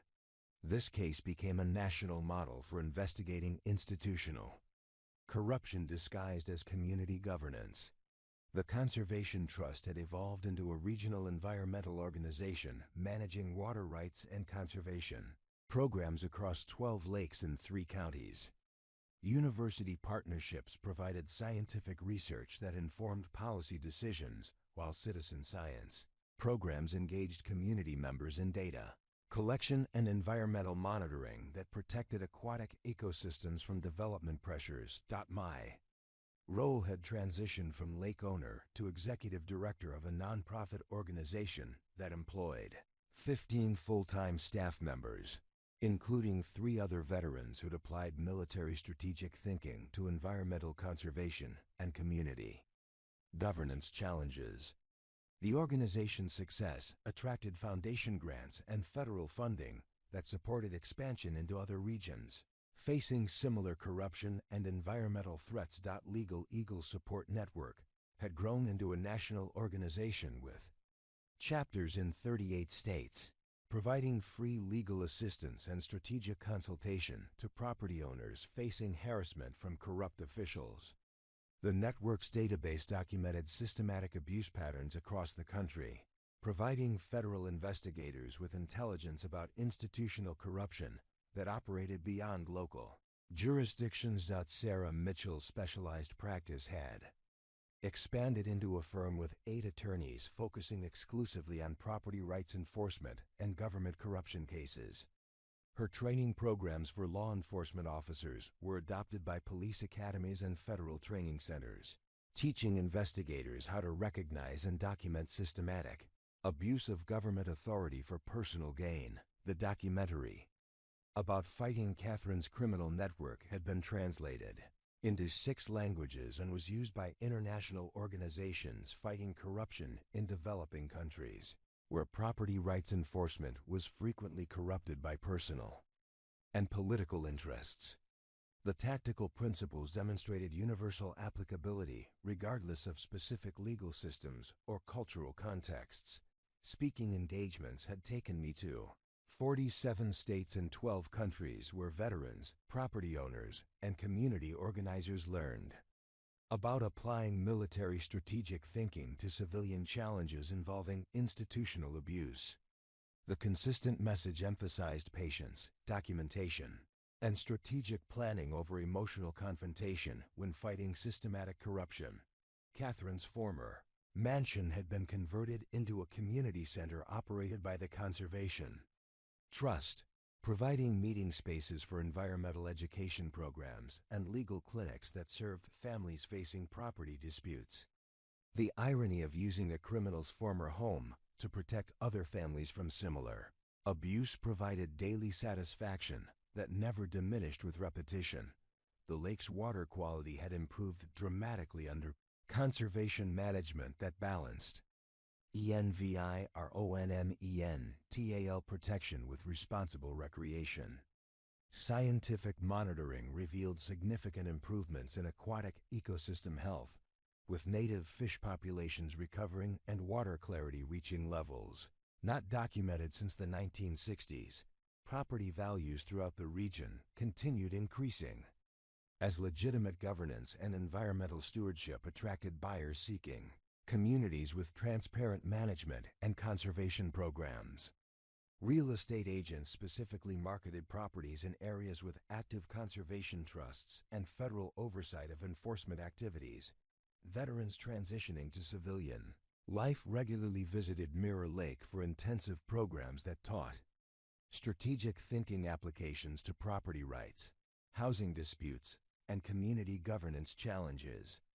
The training emphasized documentation techniques, legal research methods, and coalition building that enabled individual veterans to fight institutional abuse successfully.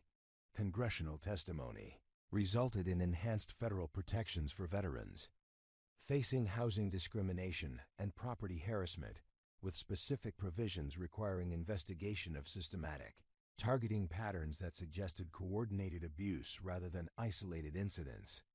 The legislation created legal presumptions that favored veterans in disputes involving suspicious enforcement timing or unusual penalty structures. Frank Morrison's great-grandson graduated from environmental science programs funded by Conservation Trust scholarships, returning to work as a lake management specialist who honored his family's conservation legacy while building career skills in ecological restoration and water quality protection.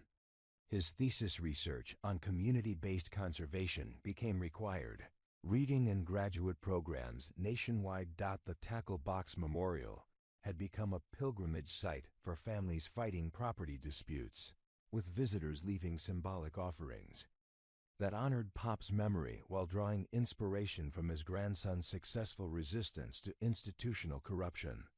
Tour groups included the site in educational programs about civic resistance and constitutional protection of property rights.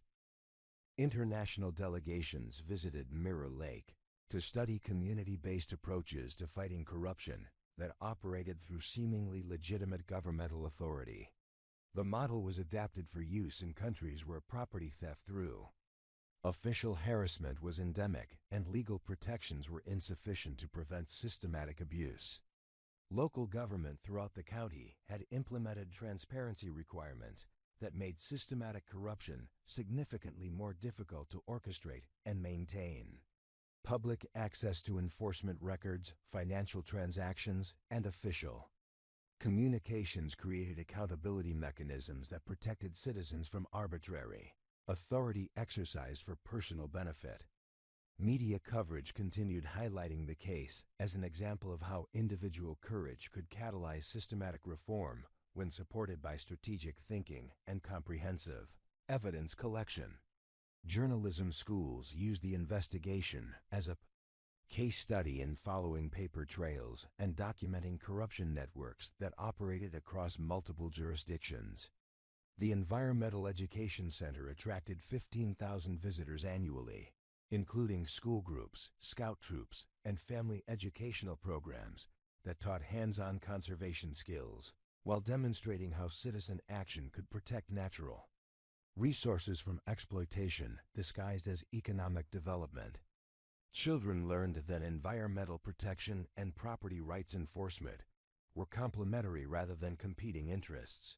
Community governance throughout Clearwater Cove remained transparent and responsive to resident concerns, with board meetings featuring active participation rather than rubber stamp approval of predetermined decisions. The contrast with Catherine's authoritarian control demonstrated how legitimate governance enhanced rather than threatened community prosperity and property values. Veterans organizations nationwide used the Mirror Lake case in training programs that taught transitioning service members about civilian legal rights and resources available for fighting institutional abuse. The emphasis on strategic patience and tactical planning resonated with military audiences who understood how proper preparation could overcome superior resources and official authority. Evening fishing sessions on Pop's Dock continued providing therapeutic routine that honored family traditions while maintaining connection to the lake that had become a symbol of successful resistance to institutional corruption. The familiar rhythm of casting lines and waiting patiently for fish reflected broader lessons about persistence and strategic thinking that applied to challenges beyond fishing and property disputes.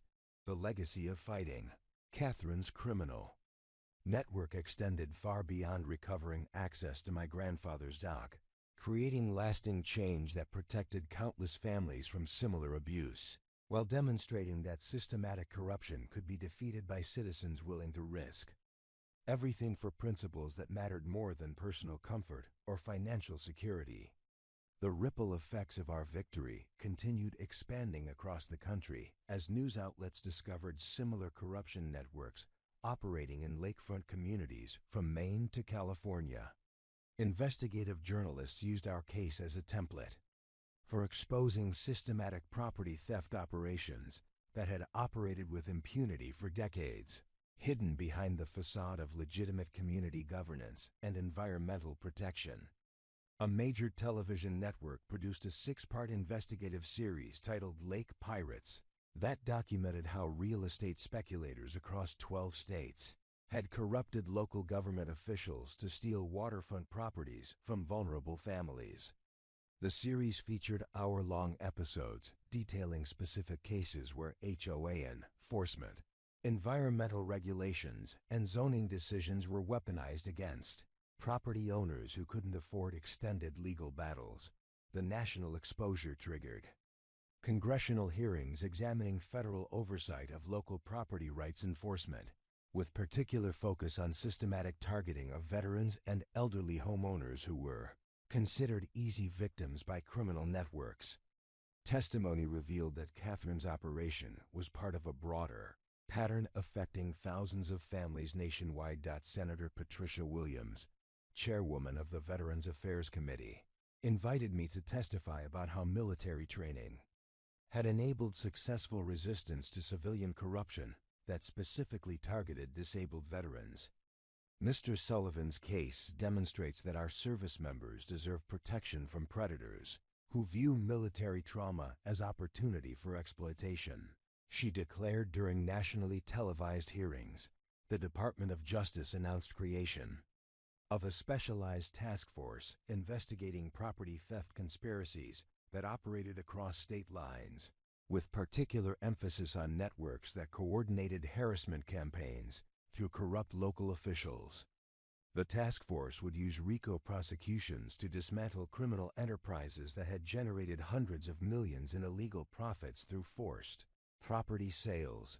Legal precedents established during Catherine's prosecution were cited in federal cases from Florida to Washington state, providing prosecutors with proven strategies for documenting prosecuting systematic abuse of government authority for personal gain. Defense attorneys found it increasingly difficult to characterize such operations as isolated incidents rather than coordinated criminal enterprises. The conservation trust model, pioneered at Colnizen, Mirror Lake, was adopted by environmental organizations, managing water resources in 17 states, demonstrating how private ownership could enhance rather than threaten ecological protection when motivated by stewardship rather than exploitation. Federal agencies began partnering with conservation trusts to leverage private investment in public environmental benefits. My consulting work expanded internationally as communities in Canada, Australia, and New Zealand implemented similar programs for protecting water resources from development pressures while maintaining legitimate property rights. The tactical principles applied universally regardless of specific legal systems or cultural contexts. Educational institutions integrated the Mirror Lake case into curriculum covering constitutional law, environmental policy, and public administration ethics. Law schools used our documentation methods and strategic approach as examples of effective citizen resistance to institutional corruption, while business schools examined how criminal networks operated through seemingly legitimate organizational structures. The foundation established in Pop's memory provided grants totaling $2.3 million annually to support veterans fighting property disputes, environmental conservation projects, and community organizations implementing transparency reforms in local governance. Recipients included families facing harassment similar to what we'd experienced, enabling them to hire competent legal representation and conduct comprehensive investigations. Media interviews regularly featured questions about whether our success could be replicated by property owners without military training or financial resources for extended legal battles. My standard response emphasized that strategic thinking and systematic documentation were learnable skills that didn't require combat experience, though military discipline certainly helped during stressful confrontations with corrupt authority. Publishing contracts resulted in 3 books detailing different aspects of fighting institutional corruption: a tactical manual for property owners facing harassment, a memoir about transitioning from military service to civilian activism, and a policy analysis examining systematic weaknesses in local government oversight that enabled property theft operations.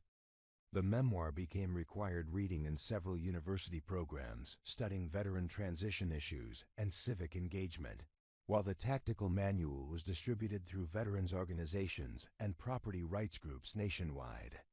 The policy analysis influenced legislative reforms in 8 states that strengthened oversight of HOA enforcement and local government development decisions.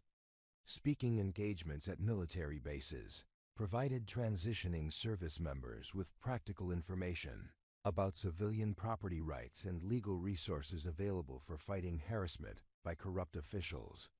The presentations emphasized that military training in strategic thinking and evidence gathering provided significant advantages in civilian legal disputes. International conferences on corruption prevention featured presentations about applying military intelligence techniques to investigating civilian fraud networks that operated through legitimate governmental and quasi-governmental organizations. The approach was particularly relevant in countries where property theft through official harassment was endemic. Federal oversight programs, modeled on our regional monitoring system, were implemented in jurisdictions where systematic corruption had been documented through prosecutions or investigative reporting. The monitoring included requirements for public disclosure of enforcement patterns, financial relationships, and decision-making processes that had previously operated without external scrutiny. Catherine's former criminal associates continued facing consequences years after their convictions, with professional licenses permanently revoked, business relationships destroyed, and social standing in elite circles completely eliminated. The comprehensive nature of their downfall served as deterrent to other potential corruption networks considering similar operations. Property owners throughout the original investigation area maintained active communication, NETWORKs, that shared information about suspicious enforcement activities and provided mutual support for families facing potential harassment. The early warning system prevented several attempted corruption schemes by exposing them before they could gain momentum. Veterans organizations established specialized programs providing legal education and strategic consulting for members facing civilian harassment, recognizing that military training in tactical planning and documentation provided significant advantages in fighting institutional abuse. The programs were funded through federal grants and private donations from successful cases. Environmental monitoring at Mirror Lake provided scientific data demonstrating that conservation-focused private ownership could achieve better ecological outcomes than government management constrained by political pressures and budget limitations. The research influenced policy discussions about optimal governance, structures for protecting natural resources. Community celebrations on each anniversary of Catherine's arrest became regional festivals, attracting thousands of visitors who came to learn about successful resistance to institutional corruption, while enjoying environmental education programs and recreational activities on the restored lake. The events generated significant tourism revenue that supported local businesses. Local government officials throughout the region regularly consulted with our organization about implementing transparency measures and citizen oversight programs that prevented systematic abuse while maintaining effective governance. The technical assistance helped communities proactively address corruption vulnerabilities rather than waiting for criminal prosecutions. Federal training programs for investigators incorporated lessons learned from our case about recognizing patterns of systematic abuse and developing evidence packages that could withstand sophisticated legal challenges from well-funded defense teams. The training improved prosecution success rates in similar cases nationwide. International development organizations adapted our community-based conservation model for protecting natural resources in countries where government corruption made traditional regulatory approaches ineffective. The programs emphasized local ownership and transparent governance as alternatives to centralized authority vulnerable to criminal infiltration. The documentary continued generating viewer responses from families facing similar harassment, with production companies developing additional episodes featuring other successful resistance cases that had been inspired by our tactical approach. The expanded series provided viewers with diverse examples of citizen action against institutional corruption. Academic research programs studying corruption prevention and property rights enforcement regularly visited Mirror Lake to interview participants and analyze documentation methods that had proven effective in exposing criminal networks. The research contributed to scholarly understanding of how systematic abuse operated and could be defeated. Technology companies developed software applications that helped property owners document harassment patterns and share information about suspicious enforcement activities. Using our case as a model for citizen-based investigation tools that could expose corruption before it caused irreparable harm to victims, youth programs at the Environmental Education Center taught high school students about civic responsibility and constitutional protection of property rights through hands-on investigation of historical corruption cases. Students learned research techniques and documentation methods while studying how citizen action could protect democratic institutions from criminal exploitation.